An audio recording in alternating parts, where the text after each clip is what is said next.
Rishi, I guess we should start the session.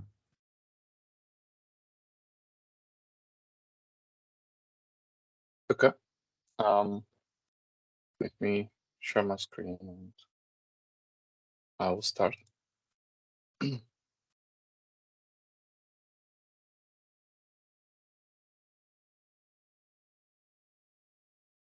And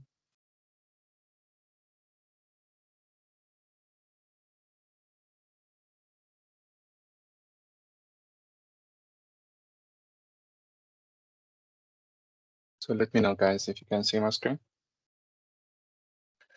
Yeah. Yes. All right, perfect. So hi everyone. My name is Mohammed Syam. I'm a Sitecore architect working at AmericanEagle.com. And today I have my colleague as well, Gaurav Agarwal. He's also a solution architect at AmericanEagle.com, who's a Sitecore Platinum partner based in Chicago, and with more talented people in London, Bulgaria, UAE, and Jordan. Today our session is basically about a migration journey to a Sitecore Content Hub PCM. So over basically the next 30 minutes or so, we will be giving you a quick overview of what is a Content Hub product content management, or PCM. We will talk about what you need to prepare before you start a migration of your product's data. The migration process in details, the product's metadata, the images, the linkage between these data, and basically how you can utilize Content Hub internal integration items to integrate with other systems. First of all, if you don't know, like, product content management in Content Hub, basically it's a management system used to create, categorize, organize, and publish all products related information. With the Sitecore PCM or with the Content Hub PCM, you can stay in control of your product content, among other things. Like, you can integrate existing product data with the new marketing content to create a single source of truth. You can streamline the content process in a single platform. It supports multiple brands, complex product ranges, lifecycle, and localization. Also, you can view how and where product assets are used across commerce sites, catalogs, mobile apps, points of sale, and more. There are like main entities, or let's call it main schemas, in Content Hub PCM you should be aware of, like catalogs, categories, and products. A catalog is basically a PCM function by which you ensure product is well organized and structured. So Sitecore PCM enables organization to define a commerce catalog structure by creating a high-level taxonomy. If you're not familiar with taxonomy, we will be talking about it in coming slides. It's basically lets you classify and categorize product and manage catalog versions. Categories are also like another taxonomy by which you can group your products. And products is the main entity. It's the main schema in PCM, which is represent your product metadata. When we talk about the PCM module in Content Hub, from a license perspective, it's basically included with the Sitecore Digital Asset Management, like with the DAM license. So if you buy DAM, you get the PCM with it. There is an integration between Sitecore PCM and Sitecore DAM. The metadata basically is shared between PCM and Sitecore DAM to see the related product metadata from within the DAM module. In this chart, and really quick, I want to show you like how basically the in the product content management, the PCM, the main schema, and when we say schema, think of it as a template in Sitecore CMS. The main schema for the PCM is basically m.pcm.product. You can see it here in the middle of the screen. And you can see like this schema, it has a relation with other schemas within the Content Hub. So as example, we have a many-to-many relationship with the m.asset, which is basically the main schema for digital asset management module. You can see other relations with, as example, commerce catalog, with product family, and many more. Even we have a many-to-many relationship with the m.content, which is basically part of a CMP module in Content Hub. Now, like for the preparation, and basically before you start your migration process, you need to ask yourself like questions like, does the existing product schema match your needs? Basically, we know the schema consists of basically attributes. So basically, are these attributes enough to hold your product's metadata or your product's information? Do we have the multilingual support for both, like your product's metadata and your assets or your images? Also, in a product detail page, is it already set up to have the language selector, and you can basically switch between languages? First of all, like as we said, we have m.pcm.schema. So you need to prepare the schema, or think of it as the template. We need to prepare it to have the attributes that can hold your metadata that you're basically migrating for the products. You can think of two ways. Like if you have the free modeling enabled in Content Hub, you can create your own schema. But is that basically the right approach to do that? Or should we just extend the existing m.pcm.product schema? Definitely like go with extending the existing schema, because basically like any new features that will be introduced in the future will for the PCM module will be around the m.pcm.product. So you don't want to lose this these new features. So just use the m.pcm.product, extend it, add your section fields and basically your fields. Then when you select type, so when we talk about taxonomies and option lists, basically it's a type of a field. And they both, you can think of them as drop-down list. Of course, there are main differences between the two types, but it's very important to choose the right type from the beginning, because it's hard to change that later. It's not like how you can change a field type in Sitecore CMS. No, in Content Hub, you can't do that. You probably need to delete the field and recreate it and to get its data source and options and so on. Also, you need to, as we said, think about the multilingual product metadata. So basically, on each field level, you need to think about, is it needed to be a multilingual, or can it be shared between language versions? Same thing for assets. You need to check them and see, can I have different image basically for each language? Updating the schema. So basically, these are two screenshots, mainly the one on the left coming from an out-of-the-box clean instance PCM. You can see I only have like 8 section fields here. On the right, you can see like how we can extend the m.pcm.products. Like I can add my own section fields, and each one of these section fields has a group of fields. So the right approach always to extend the existing schema rather than creating a new separate schema. Now we mentioned taxonomies and option lists. So taxonomies, as I said, you can think of it as a drop down, but it's a subset of metadata. It's a structure, or like when you use the drop down, it's basically has the hierarchy of a tree structure. It's sometimes preferred over option list. Like as example, if you want to use the selected value of the taxonomy to drive security on the entity, you can do that with a taxonomy, but you can't do that with an option list. Also, if the list of possible values, like the options you add in the dropdown, is very long, it's also preferred to use taxonomy because it's searchable and paged. Also, if you need to hold more information other than name value, it's always, you must go with a taxonomy because it can have more properties other than just the name. Another thing you would probably need to know about taxonomy is that you can manage them using an Excel sheet.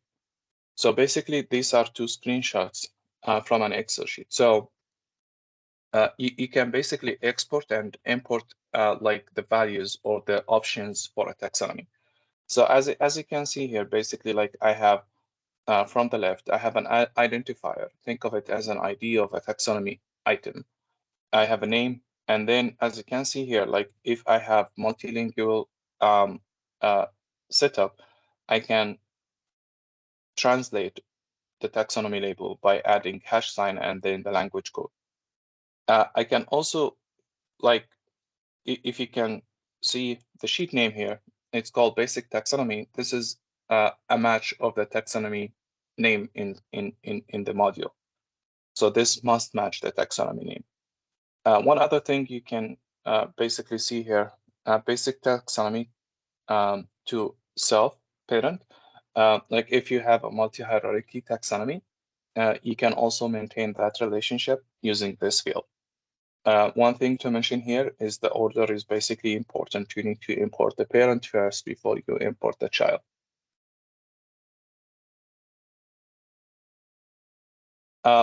Option list, again, you can think of it as a drop-down. It's a limited list of possible values, and you can still use the option, use the Excel sheet as well to manage it. Like you can basically export and import these values into an Excel sheet.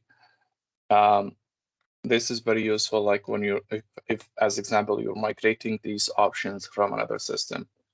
And it's occasionally recommended to use option lists instead of taxonomies, since it makes the data structure less complex, and then the GraphQL endpoint doesn't need to load extra information such as relations.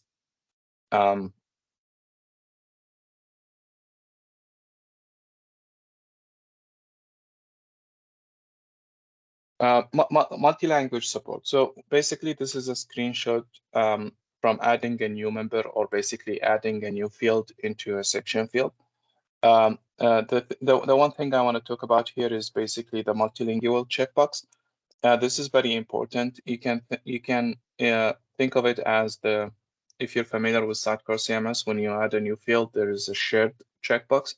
So this is kind of a similar. You need to check it if this field will basically be like multilingual.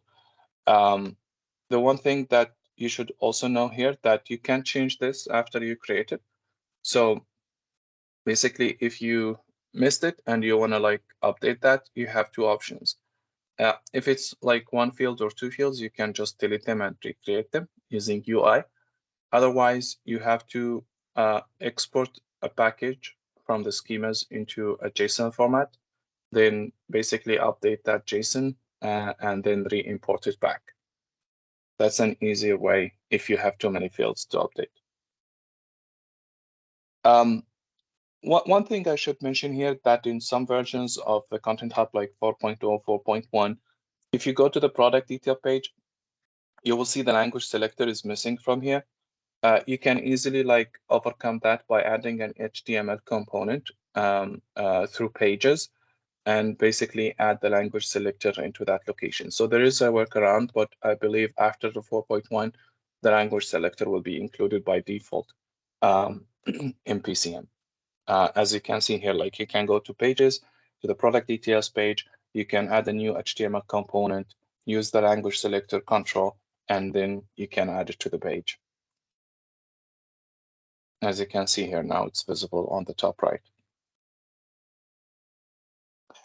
One other thing, like when you work for, international implementation, multilingual support, when you go to the DAM, to the asset, like an image, open it, basically the binary or the file itself, it's basically shared between languages. You can have multilingual title, multilingual description, but you can't have different image per language, as example.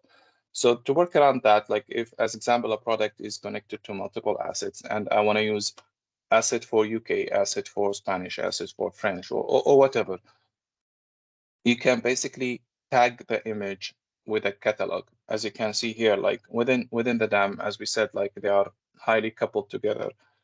You can basically like select the commerce catalog here on the image itself, which is basically a way where you can achieve that.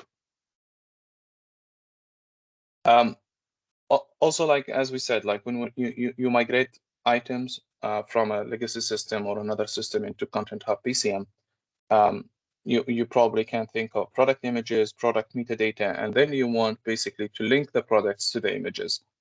So how basically the product images migration works, how the product metadata migration works. Let's see. First of all, we have an out-of-the-box functionality in Content Hub PCM where you can import images using an Excel file. So as example here, you can see this is an Excel file screenshot. From the left, you can see I have a file column, which is basically URL for the images or for the image you want to import. PCM catalog to asset, basically like if I want to tag this image with this catalog, this is basically the identifier of a catalog. Product name, which is basically here my relationship field to the product. Title, basically it's a title for the image. Final life cycle status to asset, basically if you work with them before, like you start from the create tab where you upload the asset and then you move it through a workflow. So it basically can be published. So in this case, I want to already approve all the images. I don't want to like go one by one and select and approve. Batch ID, basically a good idea. Like if you're importing like too many images, as example, let's say 10K images, as it was in my case, you need to add a batch ID to this so that in any scenarios, if a batch basically failed, like if let's say the patch is 200 image, 150 image succeed, 50 failed, you can basically write a script to delete all the batch and do it again. That would be like an easy way to manage your batches. As I said, like if you have multilingual, you can add the field name and then hash sign and then the language code basically to localize that field. I have a sandbox up and running. I can show you like where you can do that in Content Hub. Importing products, same thing. You can basically out of the box in PCM importing products metadata or products data using an Excel sheet. As you can see here, this is a screenshot from an Excel sheet. You can see here, like I have a product name, industry standard code, label. It's multilingual, so I can import multiple languages, and so on. This is very easy way also to importing your products data. Of course, like the schema or the columns in the Excel sheet should match the schema of the m.pcm.product in Content Hub. One last thing I want to show is basically now you have the assets or the images being imported into Content Hub. You have the products imported into Content Hub, but you need to link them together. Before I go through this script, if you remember couple slides back, we talked about the existing of basically the product name, which is my relation between the image and the product. Now in Content Hub, and I can show you that in Content Hub a couple minutes from now, you can write basically scripts. And like as you can see in the script, I have a query. Basically, I'm getting all im.asset items. Basically, I'm getting all images. Or this query is supposed to get all images, but I'm taking it 100 at a time. Then I have load configuration. So I have asset load configuration, product load configuration. Basically, I don't want to load an asset with all its properties and relations. I want to make sure like I load only what I need, right? That's better for performance. Then basically here I'll have an iterator that execute the query and get me 100 assets at a time. And then basically I'm getting the product name property that we talked about, and then running another query to get the related product, and then update the relationship to link the product to the image, basically. This is a very like cool feature within Content Hub because like we have been using this scripts functionality a lot. And this script also probably you know that like can be run within Content Hub, or you can create a Visual Studio project like a console app, use the Style Apps NuGet package and execute it against a Content Hub instance.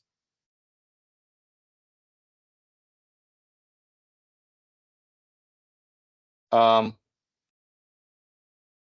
other items I would like to mention, basically, integration. Like if you would like to integrate now, assuming that all your products have been imported into Content Hub with their images and so on.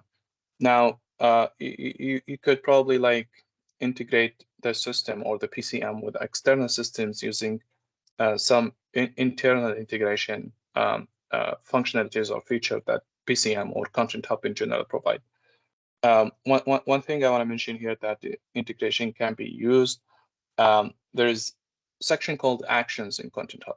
There are different type of actions. One of them is Azure Service Bus. Basically, you can create triggers to listen to specific events. Like as example, a product is being updated, and then you can send a message to Azure Service Bus. You can utilize that out of the box in Content Hub. It doesn't need a lot of configuration. This is just an example which is already there. And basically, you can integrate Content Hub PCM with the Sitecore Commerce, if you're familiar with the Sitecore Commerce, using Azure Service Bus actions, basically to send messages. This is just an example. Before we go to the best practices section with Gaurav, let me just really quick show you Content Hub PCM in Sitecore Content Hub. I'm assuming you guys can see my screen. So this is basically a Content Hub sandbox I have.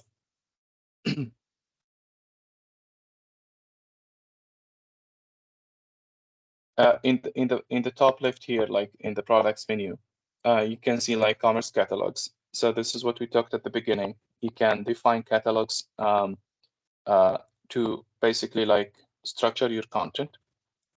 And also there is product section here where you have all the products created. As you can see here, you can see that either option list or taxonomy can be used as a facets here on the left. You can see I have product category, I have brand, family, commerce catalog, like I can filter by catalog. Here on the top right, this is what we talked about. I can add a product by product, like one product at a time. As you can see here, like select the different fields. These all fields are also configurable. You can show, hide whatever fields you want.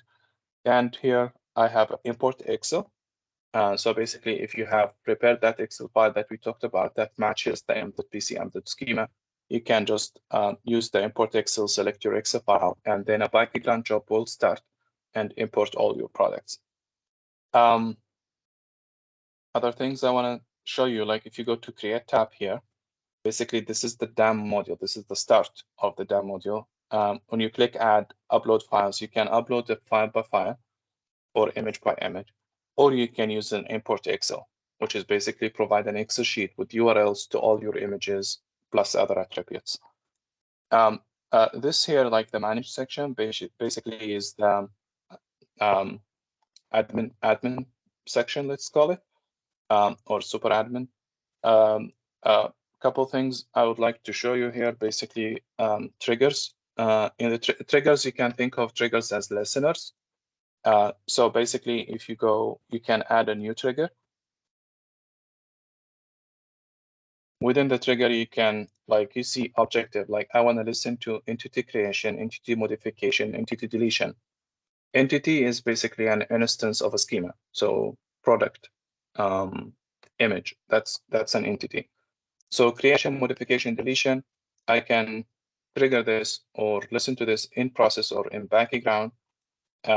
Conditions like, okay, do I want to listen to all entities or just specific entities? So I can add a definition. So I only want to listen to m.pcm.product as example.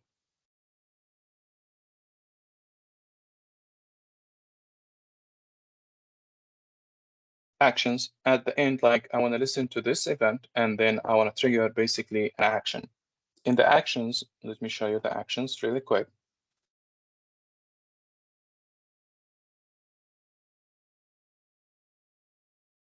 Is what we called about what we talked about. If you go to new actions, like I have an action script. Basically, if I want to trigger a script based on that listener, or maybe I need to define an Azure Service Bus, which is basically sending a message to a subscription or topic on Azure Service Bus. The last thing to show, basically, I want to show you the scripts section.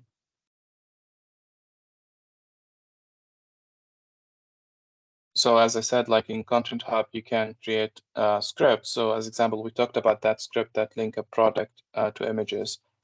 So this is the script. As you can see here, like I have it here, like you can edit the script, you can build the script, and then you can trigger the script either as we mentioned using an action, or you can trigger it from Postman as example for testing purposes. You can see here that I have a build, save changes. Also, I can set debug mode for logging and so on. That's, I think, pretty much what I have. I think in the next section, we will be talking about best practices when updating PCM with Gaurav. Thank you. Thanks, Mohammed. Let me share my screen, guys.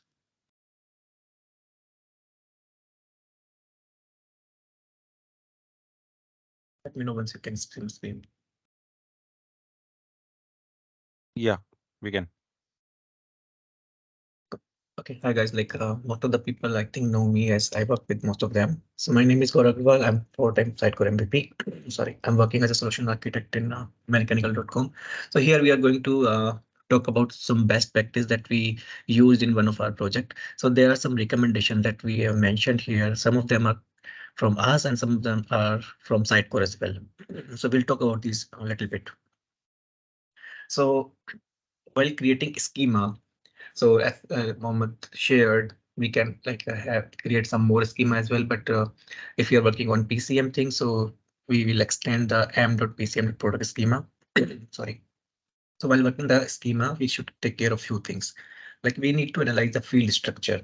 So when I say field structure, let's suppose like you have an Excel sheet and you have n number of field and you need to create those schema fields. So before creating those, we need to analyze those. Like if we need to create those numeric, string, boolean, option list, or taxonomy, because once you will create those fields, you cannot change it. You need to delete it and recreate it again, and it will make the graph.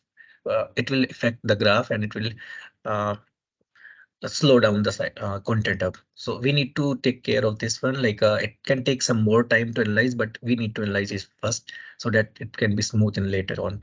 So we need to like see. Uh, we should create more string, numeric, boolean field and option list. We should create less taxonomy because taxonomy, we will talk about it later as well, has its own schema things. So that's why we only should create taxonomy if we need content of facets and we need security in content upside only. So then we should go for taxonomy. And there are a limit of 100 member group. There's no limit actually. That's a best practice I could say. So we should go under 100 member groups in content schema so that UI can be smooth. Otherwise, it will be slow a little bit.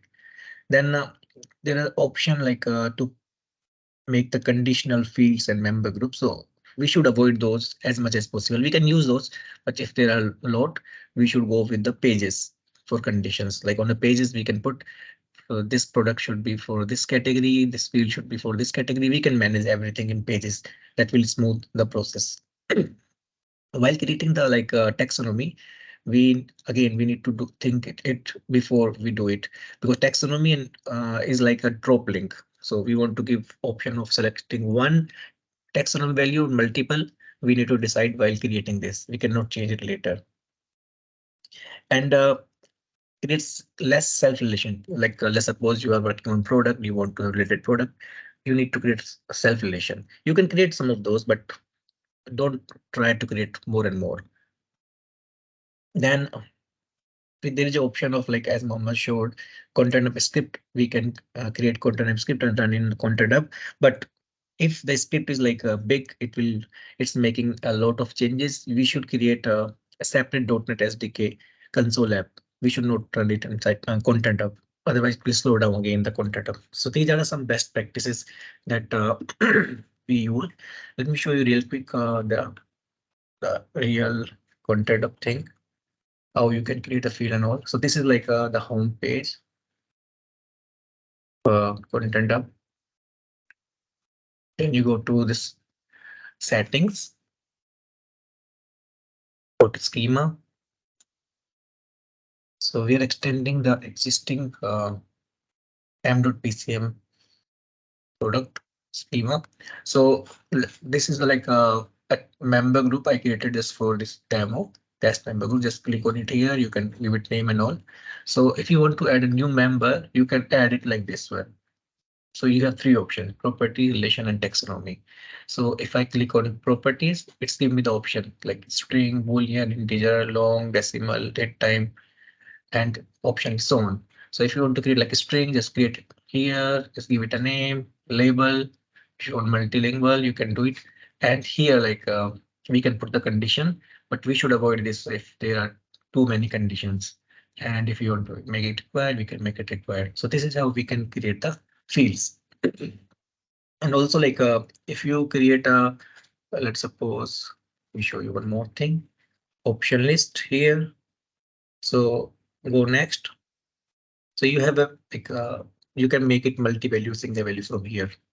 Check it, it will be multi-value, otherwise it will be single value. Sorry. Again, go back to here. Then this is like these are the options that I already showed you. We can see there. And yeah, if you are going to multi-select, this will give like this option. If single select, it will give like this option. And these are the string numeric field. You can see. Okay, now this is the main very important topic. When while creating the schema, we need to think if we need taxonomy or option list. So what are the benefit if we create a taxonomy? So if we have the long list of value, let's suppose like we have 300 values we need to have in one taxonomy, one drop down, then we should go with taxonomy. But if we have like 50 values, we can use option list. And if we need to set security rule, so we should go with taxonomy because option list cannot hold the security things. If we need security, like we need to show some particular fields or to some particular users, so we should go with taxonomies. And if we need to inherit values, like option list can be facet in search pages but cannot inherit from data model. That means like let's suppose we are on m.pcm product and option list is in some different schema like m.product family. So we cannot create a facet of option list in m.pcm product schema. But if we have like taxonomy, like anywhere like it is in any other schema as well, we can create facet in product schema as well. Then if we want to keep more information than just the value, then we should go with taxonomy. As taxonomy because has its own schema, so we can create some additional field like this. We can create anything like you can add description, anything you can do under this taxonomy. In that case, we can go with taxonomy. And if you also have the deeper hierarchy than 5 levels, so in drop down we can have multi-level, right? So if you have like 5 level, then more than 5 level, we should go with taxonomy. If we have less than 5 level, we can go with option list. And there are some more like the benefit, like if there's some more thing that we can think how we should use option list or taxonomy. These are two more here, like it's similar like we discussed earlier, but like I just mentioned it here as well. If we have like less than or 50 values, we should go with option list. And if we want to just display the data, we don't need anything else and we don't need like facet, and also we should go with option list. Option list is very light and taxonomy is heavy because it has own schema. I'll show you as well like later as well. And okay, next is so well when we create taxonomy, as I mentioned, it has its own schema and it has some by default field, out of the box field, that we should think if we need those or we don't need those. So for those, like these are the fields that I mentioned here. We disable them for us, like because those were not in use. So it make our content a little bit faster. So the first field is inherit security. As the name implies, it is connected with the security things. So if so the entity inherits security settings from its ancestor. So it also inherits security from its parents. So if we don't need the security things, we can just disable it. Then these two flags are content copied and completion copied. So these are like a similar kind of field. Those are like used in search. Like so content copied, if you want a full text content search, then we should enable it. And completion copied, if you want like auto suggestion or auto completion, then this flag should be enabled. If you don't need it, we can just disable it. And secured, if you want like a taxonomy to be secured with some user access right, we should use this flag. So these flag will show like this. As I mentioned, I show you as well a little bit later, but we can just disable these flags like that. Then there is one more flag we should disable if we don't use it, path relation. So this allows seeing the parent on the UI. So you can see like geographics. I have two pictures here. If like our taxonomy is multi-level, we have multi-value, also multi-level value there. We should like check this path relation. But if we have only one level, we should not check it. And again, if we have multi-level and you don't want to show the whole hierarchy, you can also disable it.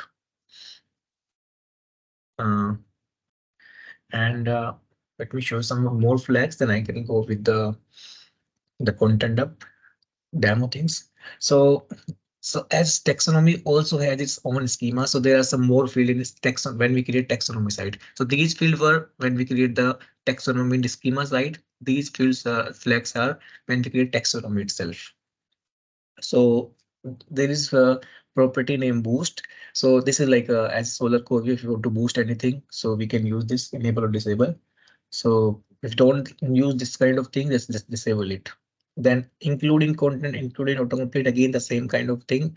If you want full text search or auto completion, we should disable or enable this based on our requirement.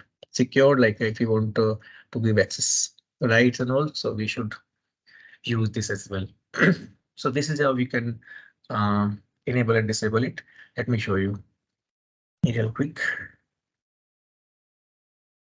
Okay, so we need to go to manage page where we have everything. So here we can create a taxonomy. I already created one taxonomy here. So I'll show you this one. But before I go to this one, like with the help of this taxonomy, I'll create one field here. So I'll go to schema, add new field, create a taxonomy. Suppose I want to create this name. You can give it any label and select the taxonomy. And here, like if you can select if we need a single selection or multi-selection, we can select here. And then conditional, if you want to any condition, we don't want to do that now. So these are the advanced tab that we can see. So if you don't want this, we can disable these here and disable. These are already disabled, but if we want, we can enable it as well, but and disable it as well. So it will boost a lot content up. Then if I do change, so now I'll show you like why I was saying like this and like the schema first. So now you can edit it, but you cannot do too much thing. You cannot change its name. You cannot change what taxonomy you can use. You cannot change the cardinality. That's why like we need to analyze it when we are creating the schema using these fields. So now if you want to do anything, change the name and the taxonomy, you need to delete it and recreate it again. And that make a graph a little bit slower. And these are the taxonomy. So I can show you some flags here as well. So in taxonomy, you can add values like this one, simple. It's like drop down values kind of thing. And it can be like per language as well. So if I go to show definition, so there are some flags here as well. This is taxonomy flags. So if I go here, so you can see including content, including autocomplete, boost, secured. We should disable these if we don't need this kind of field here. So yeah, this is the thing I want to share. Then let's go back to slide again. Conditions. So condition can be applied on the schema field level or member group level to show or hide the field on particular page. So like we have a multiple categories and want to show a field on some category, so we can put the condition. But more, if we are having more condition, like suppose we have like many member groups and many fields, we have n number of field. So if you put more condition, it can create a performance issue. So graph reveal like can delay and can create issue sometimes. Sometimes search is not working because of these things and all. So instead of like applying the condition of field or member group, we should create the page. And on the page, we can put the condition. I'll show you as well a little bit later. Then we can have member groups in the schema, as I show you already. So a member group in the schema can have the multiple fields, right? So we can create, there is no limit like to have how many field you can have in member group. You can have many fields. So it can be like a combination of number, string, option list, taxonomy, relation, etc. But if like suppose you have a many like fields, try to see like if we can create like base member group, like in Sitecore when we used to create any template. So we used to create some base templates. So try to do that to create some base member group if you have more and more fields. So it will save some load on content. So we should not exceed more than 100 member groups. We can do that. There is no limit like you cannot do, but it's the best practice to do only 100 member groups. So try to do that below 100 member groups. And if you have like more and more member group, it can create the schema UI very slow. So let me show you like when I'm talking about it, what I'm saying here.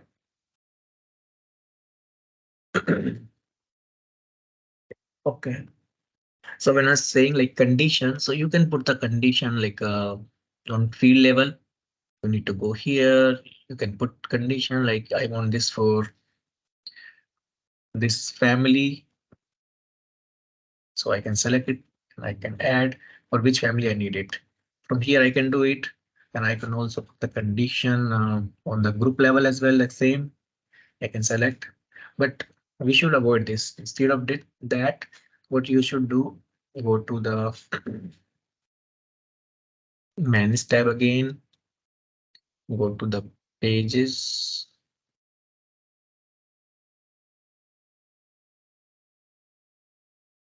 So out of the box, like there is a product detail page already here. So I created one page for this demo only. The test page. So here, like if you go to content and documentation, you can see how we can create page. But here we can put the condition here. Instead of doing that on particular fields or member group, you can just put it the condition here. This page is specifically for this category. Then you can control here what field you need to show or not. You can go here and go to sorry, entity details. And from here, like you can also control what member group you want to show or hide. Like I want to show my that member group, then I can also control if I want to show these fields or not. So this is how we can save a lot of time of content hub and a lot of less load on the graph. So when I'm saying graph and graph many times, so how can you see that? Let me show you. Second stats. So when you do any activity like create a new schema field or update any product, so there is a graph. You can watch it here. You see it's right now 0, so we are good. It should not exceed like we should not do a lot of load on graph. So this is the main thing that do the searching and all. That sorry, that rebuild search and all. Then I was talking about the member groups. So these are the member groups. So like right now, this is the demo. So we don't have like in the one of our project, we are having many member groups. So we reduce them as per recommendation, and it helps us a lot. Like while working on it, we saw the drastic improvement. So that's why I'm saying that we just need to have less member groups. And one more thing I was want to share about the scripts. So scripts. So yes, as Mama said, we can create a script here. There is no issue in doing that. But if we are like creating a script that is affecting a lot, that means like that is changing, let's say thousand of n number of project, we should not run it from here. So instead of that, we should create a console app and Sitecore provide .NET SDK files. So Container provide .NET SDK files. We can just use it and we can play with it. So try to do these things like while working on the container projects. I think that's it. So any question? Yeah, I have one question. Okay. So if we talk about like migration from any existing Sitecore project, so like do we have any limitation for media sets like for like size and other things in Content Hub? I don't think like there is. Yeah, go on. Come on. Yeah, I don't think there is a limitation. If you can be more specific, like what you think of, we probably can answer, but there is no limitation. I can know. You probably have some size limitation of how much items you can upload to Content Hub. I think depends on your license, but other than that, no limitations, I think. Yeah, because it's a dam, like there's no limitation. Because this is what why Sitecore is providing. So you can have n number of images or assets. Okay, so like if we have 50 GB or 100 GB, so we don't have any issue. I think it depends on your license. Actually, Gaurav, if you can go back to Content Hub, I know this is a sandbox, but there is the stats section. I think you can basically monitor how much size left. There is. Yeah, I think And you're correct. I think this is something you can, increase or something. Yeah, see. Okay. I think you have some limitation there, but this is something I think you can talk to Sitecore about, like they can increase it or It something. depends on license or costing. Yeah. Yeah, Okay. Yeah, thank you. sure. I think there's a license section, so no license or something. Maybe this is the limit it's saying right now. For media, okay. There's a sandbox, I said less limit, so that's why. But we will be working on the live project, so it will have more option. Okay, got it. Thank you. Okay, hi. I also have one question. Uh, like we have DAM, that is Digital Assets Management, and now Content Hub. So like most of these our content is nothing but digital only. So then what is the difference between DAM and Content Hub? I can explain a little bit. So when we talk about Sitecore Content Hub, basically it consists of 5 or 6 different modules. So DAM is one module of the Sitecore Content Hub. So as example, we have digital asset management. That's one module. We have product content management. That's another module. We have CMP, like content. CMP. Content management. I think that's another module. DRM. So basically we have 5 or 6 different modules within Sitecore Content Hub. DAM is one of them. I'm not sure if that answers your question. Yeah, I got your point. Thank you. Yeah, sure. Yeah, because if you want to like do some more integration, you can do it directly with Content Hub. It provides some out of the box functionality. But with other DAM, you can just do only work as a DAM only. That's the only benefit to use Content Hub. Okay, so is it like for there is some recommendation that for mid size they can go for DAM, or if that is a big enterprise, so they'll go for Content Hub, something like that, or is it it's not the case? I don't think like there is any kind of that recommendation. You can use like Content Hub for anything, like for a small, mediocre, and so I don't think there is anything like that. Okay. I'm not aware of it. Yeah. Okay, thank you. Yeah.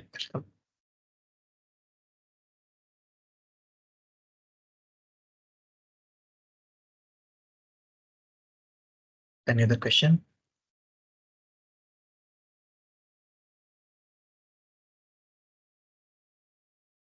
No, I then think we don't. I'm And thank okay. you very much, Gaurav and Mohammed, for this presentation. And if we have any other question, then we'll definitely connect with you on Slack or LinkedIn. But thank you very Yep. much. Thank Thank you, you for guys. having us. Yeah, so now Sumit and Praveen, you can share your screen for our next presentation. So Thanks, now Rishi. our next topic is integrate component level data fetching with Next.js.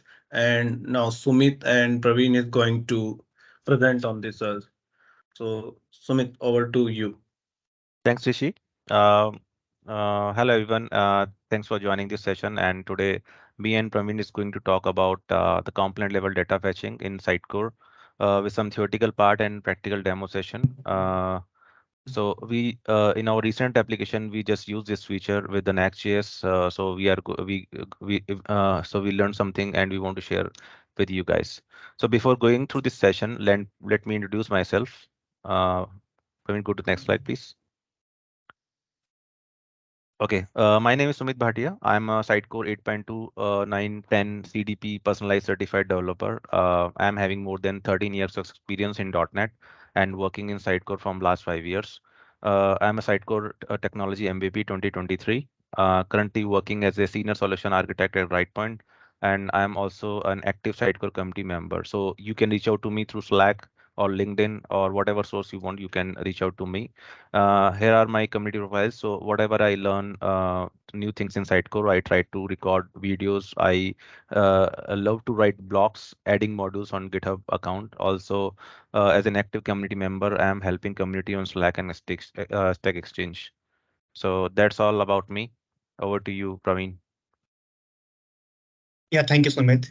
So hello everyone. I'm Praveen, and I'm working in Rightpoint as a solution arc. I am a Sitecore 6.5, 9.0, and 10 CMS certified, and Sitecore 9 Commerce certified, and recently I've done CDP certifications. I have more than 16 years of experience in .NET, and today in this session, me and Sumit are going to share our experience with component level data fetching on Next.js component. So thank you all of you to be here with us for this session. So yeah, over to you, Sumit. Okay. So let's discuss about the agenda for today's session. So in today's session, we are going to have a component level data fetching scenario. And before that, we will have some introduction of GraphQL because we are using some GraphQL queries to implement that one. Then we'll discuss about the benefits of GraphQL for Sitecore. And then we'll see what is the component level data fetching and how we can use that. So for that one, we will show you a demo with the GraphQL search query that will be able to get that content from Sitecore and bind the content. And then we also have another demo for the to create a GraphQL simple query for the component level data fetching that is for the Sitecore beginner. So if someone is new to Sitecore or Next.js, so they can follow this pattern, and if they go through it, so they can just modify as per the component needs. And finally, we'll have a conclusion and question and answer section. Next slide, please. Okay, so let me give you some introduction of the GraphQL. So Sitecore GraphQL is an API-based query language for the Sitecore Experience platform, which is a popular web content management and digital experience platform. And so GraphQL allows developers to request specific data from Sitecore in a more efficient and flexible manner compared to the traditional REST APIs. So with Sitecore GraphQL, you can create custom queries to retrieve only the data that you need. That is reducing overfetching and underfetching of the data. So that we'll see in our demo. Whatever field we require from the Sitecore, we are only we are only going to target those in our query. And so this makes it easier to build responsive and performant web application that leverage the Sitecore content management capabilities. And developers can use GraphQL to interact with Sitecore content, including retrieving content items, media items, and other resources, as well as performing mutations to update data when they need it.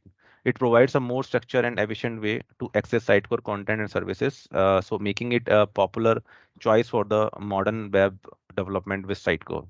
Here are some key features that Praveen will be going to talk about. Over to you, Praveen. Yeah, definitely, Sumit. Here are some key features. The one of them is the flexible data retrieval. So the GraphQL allows you to request exactly the data that you need and nothing more. This eliminates the problem of overfetching and underfetching of the data. So which can be common with the REST API.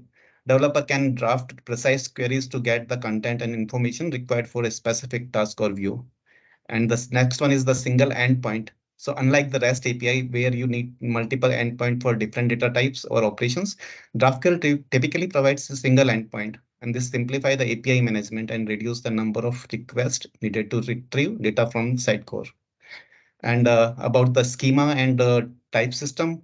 So GraphQL API is that strongly typed and defined by a schema. So Sitecore GraphQL is introduced the is schema that outline the type of the data that can be queried along with their relationship and available operations. So this schema serves as a content as a contract between the client and the Sitecore server. And the next one is the real-time update. So GraphQL supports the real-time update through the subscriptions. This means that you can subscribe to change in data and receive update as they happen. So it is useful for building the interactive and live applications. And the next and most important is the security. So Sitecore GraphQL respect the security setting and permissions configured in the Sitecore Experience platform. So this ensures that only the authorized user and role can access the specific data through the GraphQL queries and mutations. And about the performance, so because GraphQL get provide options to only send a request exactly the data that you need. So it can improve the performance because it allows the client to request only the data that they need and reducing the payload size and the server processing. So this is especially important for the mobile applications and website where when bandwidth and speed are critical.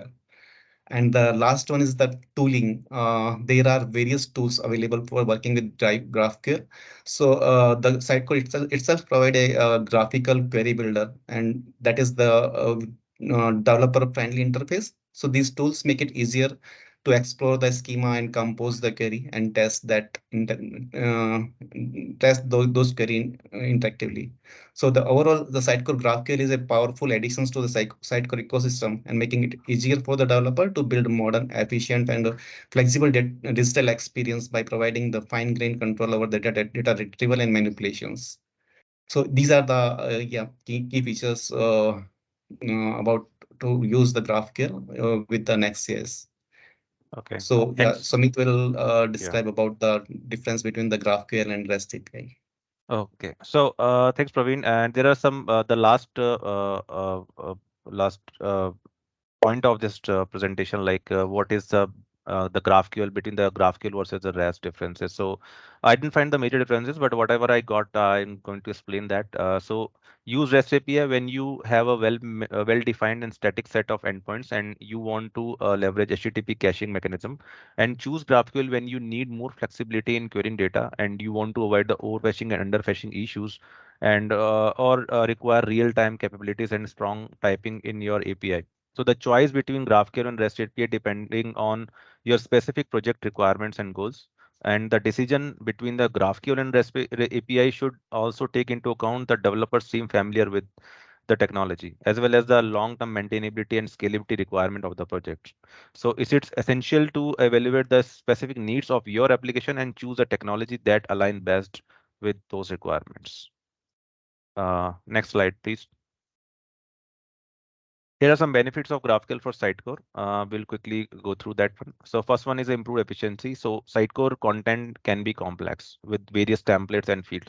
GraphQL allows you to model your content in a way that closely matches your application needs. So you can create custom GraphQL types and queries that align with your content structure and making it easier to work with Sitecore content in a headless context. Next one is a reduce overfetching. So one of the primary benefit of GraphQL that I also like that it is it allows clients to request only data that they need. So in a headless CMS like Sitecore, content can be complex and with the nested structure. So with GraphQL, client can specify exactly which fields they are require. So that will eliminating the overfetching and underfetching issues. And that we are also going to show you in our demo that how you can request only the field that you require in your application on the component. and this reduce the amount of data transferred over the network because and improve performance, because if you are only targeting the limited number of feeds, so you will get the response very faster as per the whole data from the Sitecore CMS. The next one is a simplified query. So GraphQL offers a more developer-friendly experience. Developer can use tools like GraphQL to interact, explore the schema, experiment with the queries, and understand the available data structure. This can speed up development and debugging, and we'll also see some tools like GraphQL Playground, where we'll see the query, how we can write the queries, how we can get the response on the right-hand side, and so this will help us to build the queries and get the response whatever we require and the format we require for our component. The last one is a enhanced front-end development. So GraphQL enhanced front-end development in a Next.js headless architecture by improving data efficiency, reduce the number of API calls, and offering a strong type and tooling, accommodate schema evaluation, and provides a better developer experience. So these benefits contribute to faster development, improve performance, and great flexibility when building a modern dynamic web and mobile application. Uh, Here are the these are the benefits of GraphQL for Sitecore. Next slide, and over to you, Praveen. So yeah, next one is that component level data fetching. So in this session, our main focus is to deliver our experience about this subject. How can we fetch the component level data on a Next.js component? So Next.js provides the ability to pre-render the page at the build time and each request using the page level data fetching strategy for each rendering form. So data fetching strategy should align with your specific requirement of your Sitecore headless Next.js projects, considering factor like the data structure, content frequency, page interactivity, and performance goal. And regularly review and optimize your data fetching approach to ensure that it continues to meet your need of your project. So if you want to fetch the component level data at the component level, you can use the mechanism similar to the page level data fetching by implementing and exporting the get static prop and get server side props method. And yeah, let's discuss about the get server side prop. So these functions run on the server for every incoming request. So it is the good choice when you need to fetch data that may change as per request. So for example, imagine you are browsing an e-commerce site, and when you click on the product, the server generates the product page with all the details and including the stock availability, reviews, and prices. So this ensures that latest information is also displayed. So, and the next one is the get static prop. So this functions is used for the SSG. So it runs at the build time and can be used when you have data that doesn't frequently change. So it is idle for the content that remains static between the builds. So think about so for example, think about the blog site. The all blog posts are pre-rendered at the build time. So when a user click on a blog post, they instantly see the content and no waiting for the server processing. So it gives a fast performance experience for the user. And so the Next.js provide multiple way to perform the component level data fetching and allowing to choose the method that best fit for your specific use case.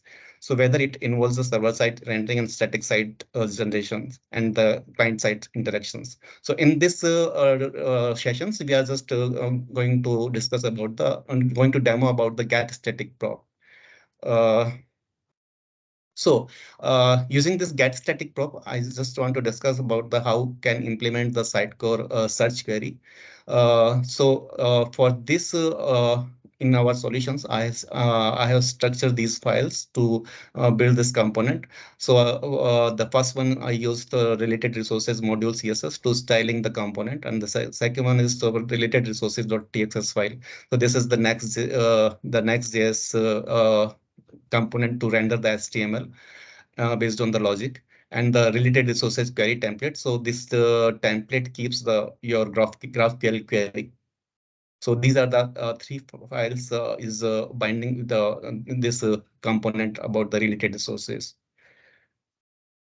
So this is the steps that we need to follow to bind the GraphQL result set with our Next.js component using the get static prop method. So first, we need to just define the GraphQL query template.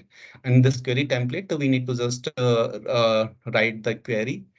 And the second one is on in our views, we need to just define use the all import statement that is needed to render to call the get static prop method and to render the result set on the view, and how to call the GraphQL files on the view component. So this is the way to call the all APIs and the GraphQL query. And next one is that this is the method, this get static prop. So this method is responsible to fetch the data from the GraphQL endpoint. So in this method, it will send a request to the GraphQL endpoint by and passing the query, your query, and it will deliver the query data as in a response. But still, you are not able to get bind your result set on the Next.js component. So for that, on your Next.js component, you need to use this React hook that use component props. So this method is able uh, to get the static data from the rendering from the rendering, and it will deliver the data, and you can map your data with your HTML component, and it will render on your Next.js component. And let me show how it will display on your how it will give you a user experience. So this is the related resources component, and where I am just getting the title and CTA button, and these are the card component where I'm just getting the fetching the data, that image, title, and description, and some flags to display that this component is the premium, and this content is the premium or not. So let me show you how I build this component in the backend.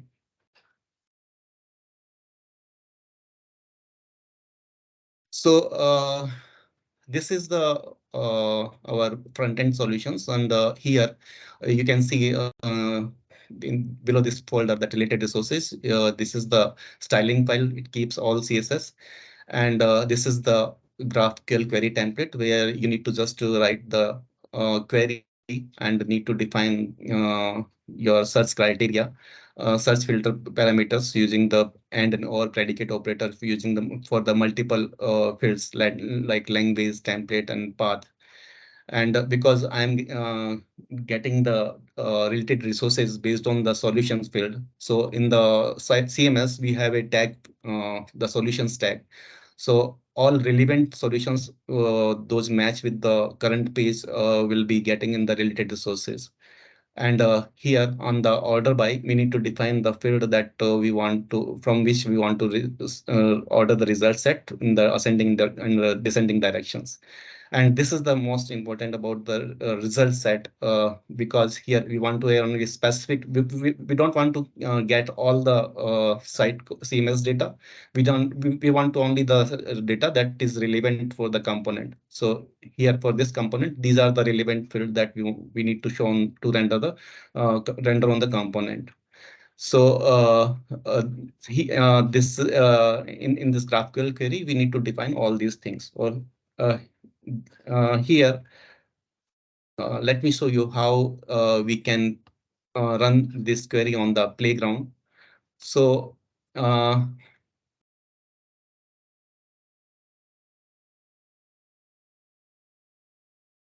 so in the search query, you need to define your search filter with the all key fields. And here I have put the some parameters, and these are the key components. And uh,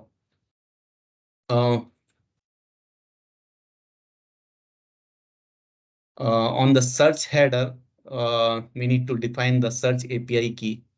So right now,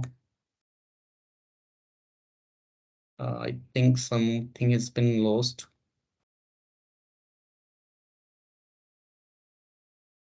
Can you refresh that playground into another tab and see we're getting the values?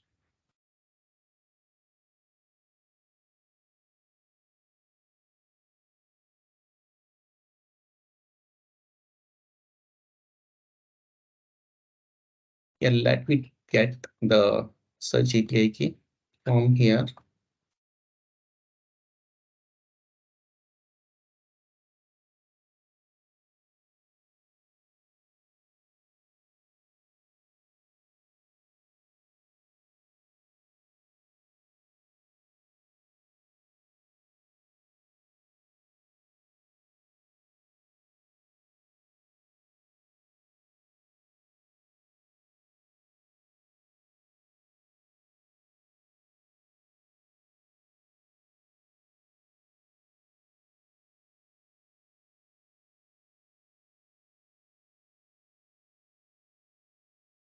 So this is the API key that we need to use on our to fetch the GraphQL and query with the GraphQL endpoint.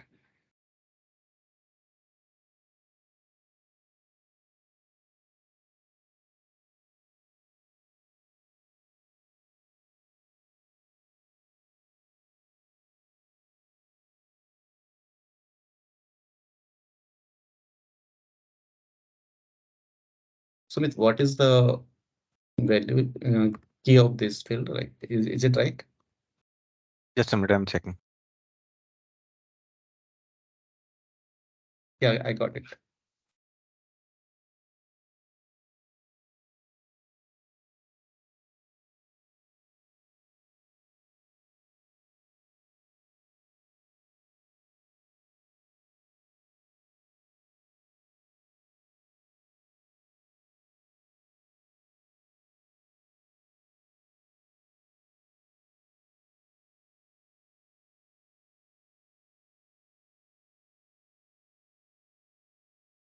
You need to pass the query variables.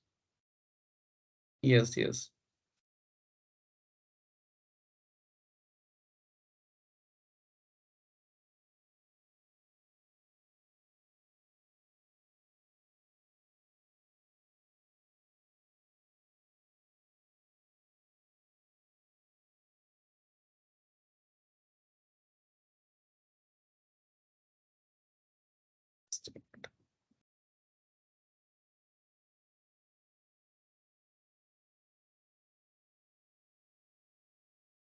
So yeah, something has been lost from this query. So right now I'm not able to show you about on this playground. But yeah, here in this playground, you can just write the search query and pass the all required parameter that SC API key and with the display options, you can run the query. And after this, if you see that related resources component on top of the this file, you need to just import all the required statement, import statement to call the static props. So you need to call the get static component props, get GraphQL request client, layout service data, and use components prop. And the GraphQL endpoints are defined in this config.js. So you can see that here the GraphQL endpoint path is defined and Sitecore API key is also defined. So it will read from this file, the config file, and this method, get static prop method, is responsible to fetch the data uh, from the backend, and it will send a request to the GraphQL endpoint using the GraphQL Sitecore API key. And here you need to just define your query. And if there is some dynamic content that you need to pass, you need to do here just like this one. So here I'm just passing the language. I'm just replacing the values of these keys. I'm just passing the language and templates and the ID. And once that so this query is requesting on the GraphQL endpoint, and it will give you a query data. But still, on the Next.js component, it is not able to bind on the component. So on this component, on the JSX element, you need to use the use component props React hook that gets the query data. And from this, after that, you are able to bind your data with your HTML component. So this is the way to bind the search result with your component.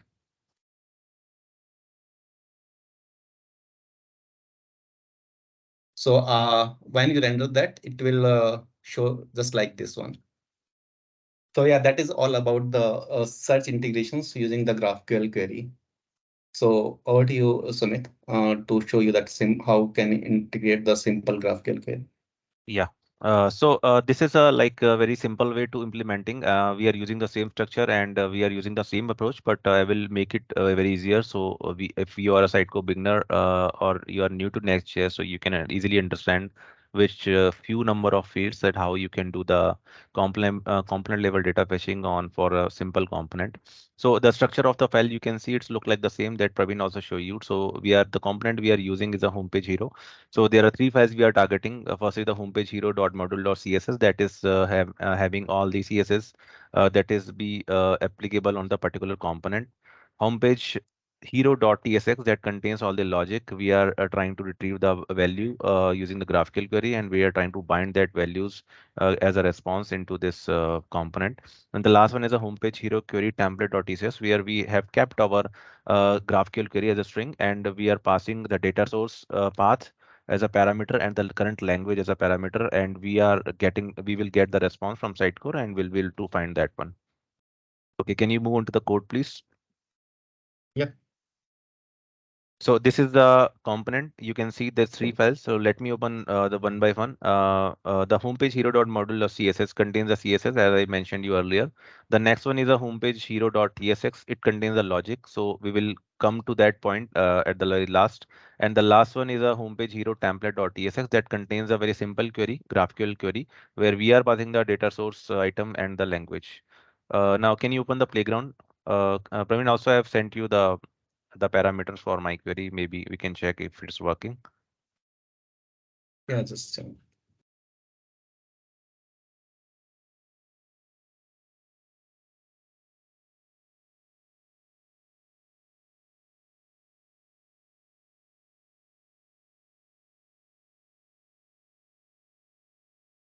So here we need to pass two variables, that is a data source and the language. So we can get the data source ID from the CMS. So can you go to the data folder? So when the component loads, so using the layout service data, we get all the renderings and all the data source. Those are applied to that particular item. So using this front end part for this GraphQL to implement the query, we are going to check that how the data will be rendered. I mean, what are the format will the data we are getting from the Sitecore CMS.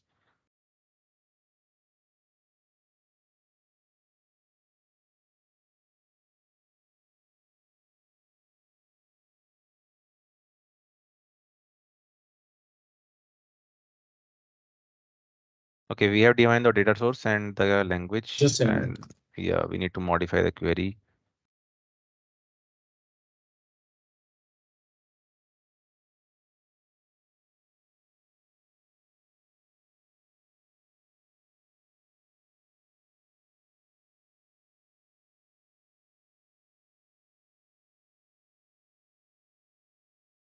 You need to pass the string after the colon.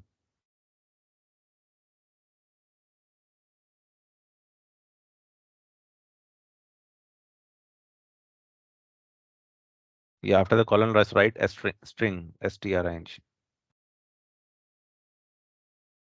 capital S, maybe small can work.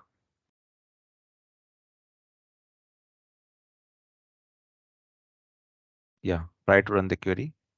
Just a minute.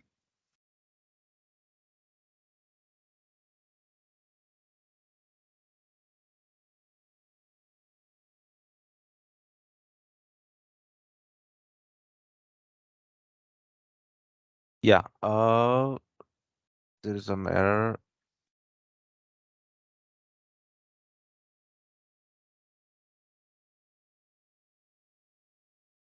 Praveen, have you given you the whole query in the chat? Can you copy paste that?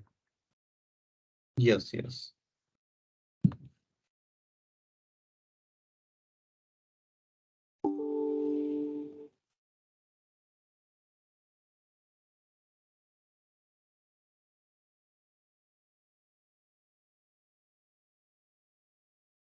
Okay, we'll not wasting time into that one, but yeah, this is a way like we can write the queries and pass a parameter from the query variable, and using the HTTP header, we can provide our API key.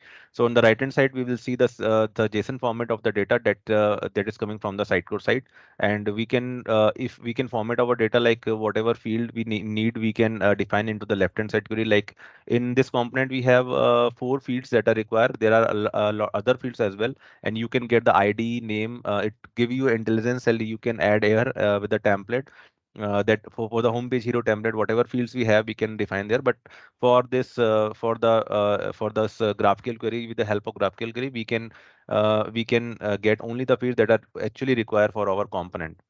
So let's move to our component to see how the codes, how we are calling that, because this is a tool to test our query, but from the code side, we can see that how we are calling this query, and how we are getting the result, and how we are binding them. So if we go to the if we go at the top, can you go to the top, and we'll see that here are the references. Those are required to build up the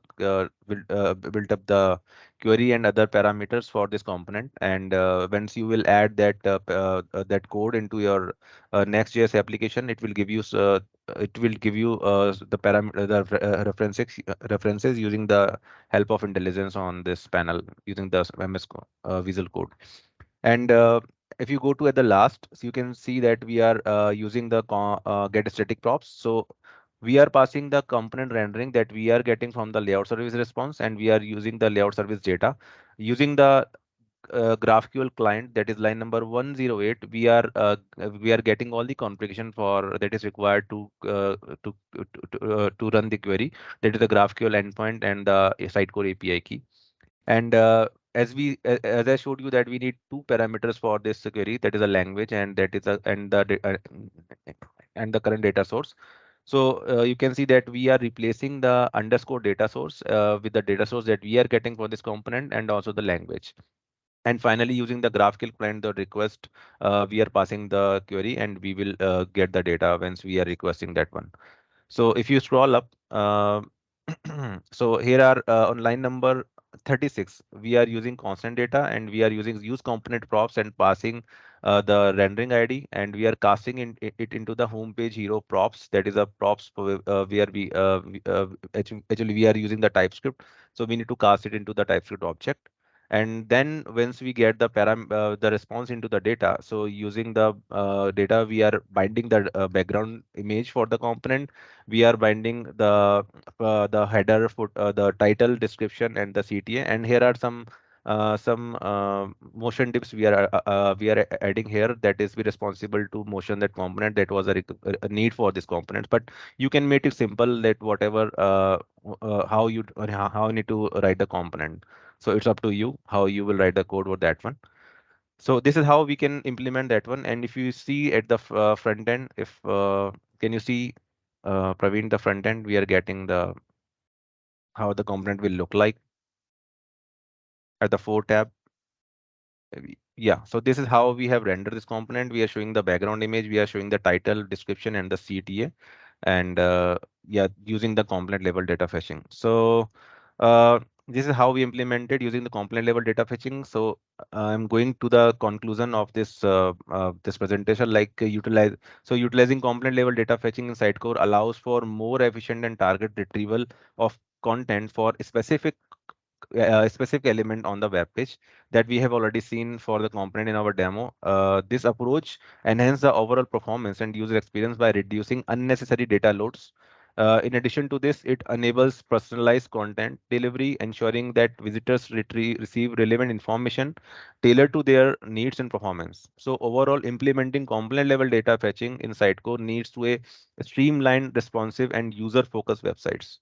Also, you have seen in the demo that how GraphQL simplified the process of aggregating data from multiple sources and provide a more tailored response to clients' requests. So it's a real-time capabilities combined with a strong type system enhance the development experience. So these are the features that we are covering of the GraphQL. Ultimately, GraphQL empowers developers to create more efficient, flexible, and responsive APIs, so leading to enhanced user experience and faster development cycle. So that is all about this component level data fetching and the GraphQL that we have been into that one. And that is all we have for today. Coming back to the slides. Yeah, thank you so much. We have covered our two demo with some introduction of GraphQL and the component level data fetching features. And if you guys have any question, you can ask. I have a question. Mm-hmm. Okay. So can we use we use TypeScript here? Can we use .js file as well? If yes, is there any benefit of using TypeScript? Like the benefit is using like we are getting all the types for the like we are creating the object like The object oriented typecast. programming language. Yeah, we are typecasting that Okay. into a particular one, and using that we are using the help of intelligence. Like we are getting like if there is a title, so title dot value, we are getting the value of that one, and it gives you if it's a string, it's a integer, so it will give you the compile time error as well. So it will also Okay. helping to yeah, resolve the runtime errors. Yeah. Thank you. Any other question?